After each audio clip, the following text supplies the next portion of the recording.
Hello guys, आज का हमारा टॉपिक है MSc zoology second same student के लिए। टॉपिक का नाम है osmoregulation in different animal group. Synopsis. Introduction. Osmoregulation in invertebrate. Osmoregulation in vertebrate. Conclusion. Reference. Introduction. जीवों में जल एवं लवणों का एक अनुकूल सांद्रण बना रहना अत्यंत आवश्यक है। ऐसे सांद्रण को बनाए रखना ही ऑस्मोरेगुलेशन कहलाता है। इस प्रकार ऑस्मोरेगुलेशन वह क्रिया है जिसके द्वारा जीव अपने शरीर के अंदर जीवद्रव्य में जल की मात्रा का नियमन करते हैं और अपने दैहिक द्रव में एक स्थिर परासरण दाब तथा लवण की सांद्रता को बनाए रखते हैं। ऑस्मोरेगुलेशन इन इनवर्टिब्रेट। इन जंतुओं में परासरण दाब के आधार पर निम्न भागों में बांटा गया है।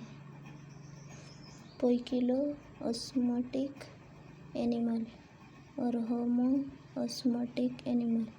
पोइकिलो ऑस्मोटिक एनिमल वे जलीय अकशेरुक जंतु जिनका आंतरिक परासरण दाब बाहरी वातावरण के अनुसार नियंत्रित होता रहता है, उन्हें पोइकिलो ऑस्मोटिक एनिमल कहते हैं। इन्हें दो भागों में बांटा गया है। स्टेनोहेलाइन एनिमल्स वे जंतु जो अपने वातावरण में लवण सांद्रता की अधिक रेंज को सहन करने में सक्षम नहीं होते हैं, उन्हें स्टेनोहेलाइन एनिमल कहते हैं। एग्जाम्पल। स्पीडर्म कॉड को यदि 80% समुद्री जल के वातावरण में रखें तो बाहरी वातावरण से जल तेजी से इसके शरीर में प्रवेश करेगा, जिसके कारण इसके शरीर का वजन भी एक सीमा तक बढ़ेगा। यूरीहेलाइन एनिमल्स वे जंतु जो अपने वातावरण में लवण सांद्रता की अधिक रेंज को सहन करने में सक्षम होते हैं, उन्हें यूरीहेलाइन एनिमल कहते हैं। एग्जाम्पल। नाउटिलस को अत्यधिक पतले समुद्री जल के वातावरण में रखें तो यहाँ अपने शरीर द्रव की लवण सांद्रता को अपने बाहरी वातावरण की सांद्रता के समान व्यवस्थित करने में सक्षम होता है। होमो ऑस्मोटिक एनिमल वे जंतु जो बाहरी वातावरण की बदलती हुई लवण सांद्रता के बावजूद भी शरीर द्रव के परासरण दाब को स्थायी रूप से नियंत्रित रखते हैं, उन्हें होमो ऑस्मोटिक एनिमल कहते हैं। एग्जाम्पल। कुछ इनवर्टिब्रेट एनिमल जैसे अमीबा हाइपोटोनिक जलीय वातावरण में रहते हैं, अतः वातावरण का जल इसके शरीर द्रव में प्रवेश करता रहता है। अमीबा जल की अतिरिक्त मात्रा को कॉन्ट्रैक्टाइल वेसिकल्स द्वारा बाहर निकालता है और अपने शरीर द्रव की परासरण सांद्रता को नियंत्रित रखता है।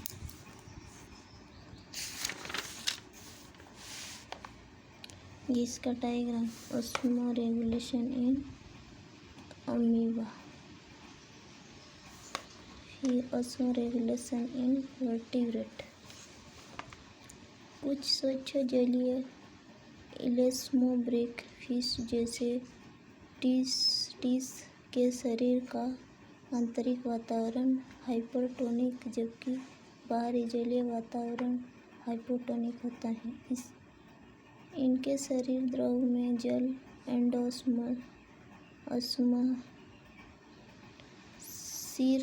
द्वारा प्रवेश करता। इन फीसेस में जल की अतिरिक्त मात्रा को ग्लोमेरुलस किडनी शरीर से बाहर निकलती रहती है। मरीन इलास्मोब्रांच फिशेस, समुद्री इलास्मोब्रेक फिशेस जैसे शार्क, राइस के शरीर द्रव में लवणों की सांद्रता समुद्री जल की सांद्रता में अधिक होती है। अतः जब इनके शरीर द्रव में एंडोस्मोसिस द्वारा प्रवेश करता है, इसके शरीर से जल की अतिरिक्त मात्रा को ग्लोमेरुलस किडनी बाहर निकालती रहती है।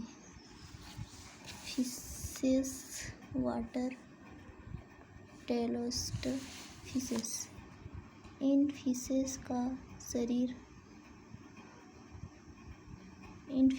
का शरीर आंतरिक हाइपोटोनिक तथा बाहरी द्रव हाइपोटोनिक होता है। अतः बाहरी जल एंडोस्मोसिस द्वारा इनके शरीर में प्रवेश करता है। जब जल की अतिरिक्त मात्रा ग्लोमेरुलस किडनी बाहर निकालती रहती है। ये इसका डायग्राम है। ऑस्मोरेगुलेशन इन टेलोस्ट फिशेस, मरीन टेलोस्ट फिशेस।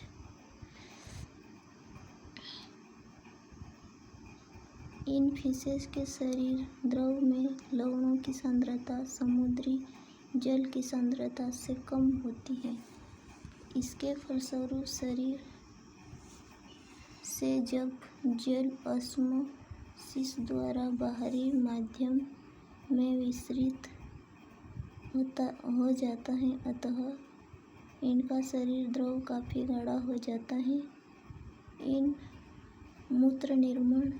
मूत्र निर्माण काफी कम होता है। ये इसका diagram osmoregulation in marine teleost fishes.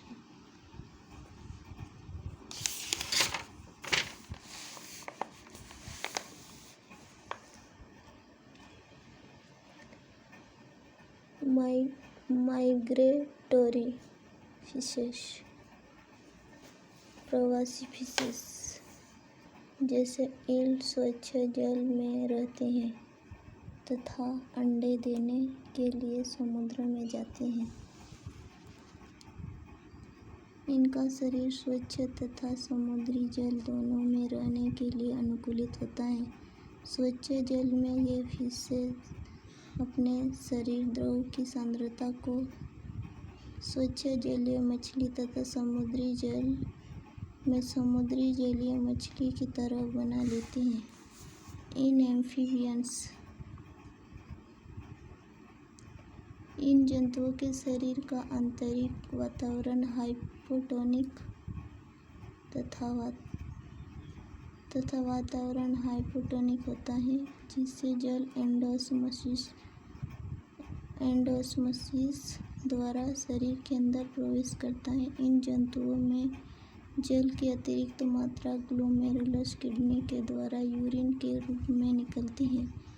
In reptiles, birds and animals, जलीय जीवों में ऑस्मोरेगुलेशन जलीय जीवों की अपेक्षा अधिक होता है।